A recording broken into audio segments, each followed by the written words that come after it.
Alexandre Pantoja versus Matt Schnell takes place on the prelims of UFC Fight Night 165 on ESPN Plus 23, South Korea Busan, the Korean Zombie versus Frankie Edgar. You know the drill by now.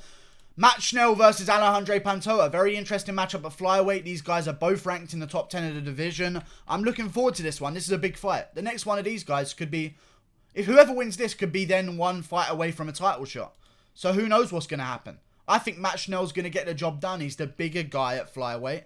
And usually, it's weird because Alexandre Pantoja seems like the taller opponent. But Matt Schnell is a big boy for the division. Good submissions, coming off a recent submission win over Jordan Espinoza. Before that, he beat Lewis Smolka by submission in the first round as well. I feel like he always had great submission skills, but he couldn't ever find the groove to apply it in a real fight. And recently, he's really come into his own.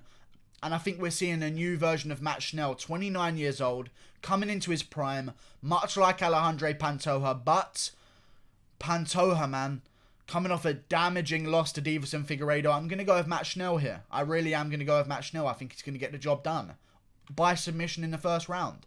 Crazy, I know. I think it's a crazy prediction, but I think he's going to get the job done.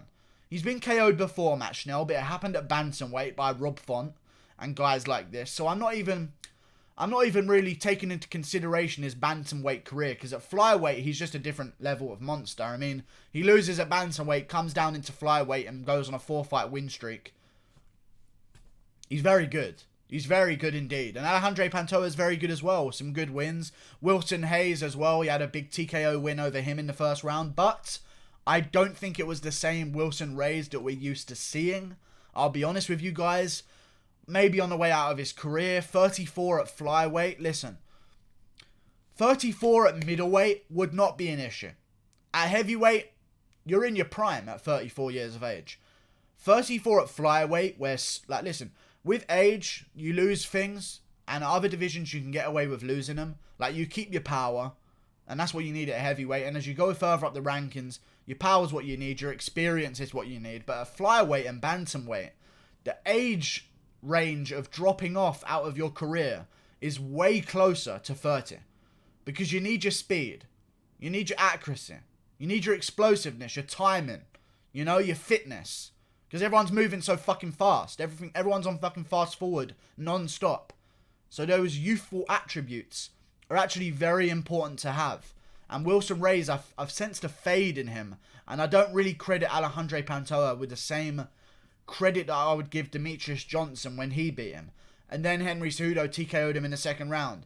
And then John Moraga beat him. And he beat Ben again. No one cares. Then he loses to Alexandre Pantoja. Like, he's had a few of these losses recently. Lost to Hussier Formiga. Lose to Hussier Formiga as well. I just don't like it.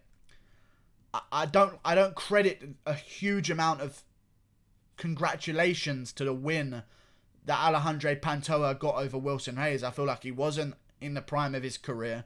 He wasn't looking to get back in there and win the belt, in my opinion.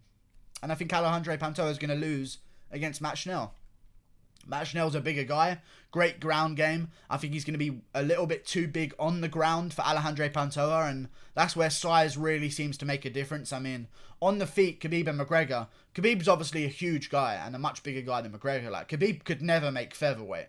McGregor can at death's door, but he can make featherweight. When you're on the ground, that's when I really noticed the size difference between guys. When a guy's on top of someone, you know that size difference. Like Cynthia Calvillo just did it to Marina Rodriguez in the third round. She came in 6 pounds overweight or 5 pounds overweight, whatever she was. You could see that on her when she was on top of Marina Rodriguez. There was just no ability to scramble because you've got that weight advantage. And I feel like that's what Matt Schnell's going to bring into this. I really do. But something I don't understand, and I'm going to bring this up here. Matt Schnell's ranked number 9 in the world. Alexandre Pantoja is ranked number 4 in the world. They are on the fucking prelims. If Alexandre Pantoja wins this, he's one fight away from a title shot.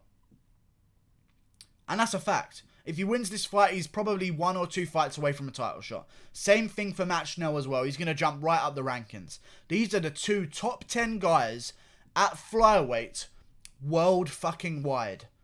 They're the 2 top 10 guys. And they're on the prelims. And that's not even why I'm upset. I wouldn't even mind if this was on the prelims, but then I look at who's on the main card, and it really annoys me why the UFC doesn't seem to understand this. Marc-Andre Barriault is on the main card. An absolute can crusher in Canada. Home of the cans in Canada. 6'1" middleweight. He was like 11-1 or something before he came to the UFC. And then he loses 2 in a row. He's lost 2 in a row. Why is he on the main card over a top 5 flyweight in Alexandre Pantoja? And the UFC are wondering why does no one care about the flyweights? Because you don't care about the flyweights, UFC. You don't care about them. Clearly you don't. There's 2 top 10 guys ranked, not on the main card of a fight night. I don't understand where they're going to go from here. It makes no sense. I mean, you've only got 4 ranked opponents on the main card anyway. I just don't get it, man. Edgar, Korean Zombie, Ozdemir and Rakic are the only ranked guys on the main card. You've got 2 top 10 ranked guys on the prelims. And you're putting guys like fucking Yun Yong Park on the main card. He's 10-4. Yes, he's from South Korea. Let him headline the prelims. Cyril Gainer's on the prelims. He should be on the main card. I don't know why the UFC doesn't seem to understand who draws money. He's lucky to even be on this card. Yun Yong Park is coming off a loss to Anthony Hernandez by submission in his UFC debut. He's on the main card. I look at another guy. Who's Mike Rodriguez? Let's find out. I look at Mike Rodriguez. Came into the UFC. He's 1-2 with the promotion. Lost to Devin Clark. Beat Adam Milstead. No one fucking cares who that is. Lost to John Allen Arte. No one knows who that is either. Why is he on the main card? I don't understand the level of disrespect for flyweights. There's a reason why no one pays attention to your division, of the flyweight division, as that's because the UFC themselves never promotes them whatsoever. I'm going to go like and subscribe. Thank you for watching. Matt Schnell gets the job done. Click that button there. Goodbye.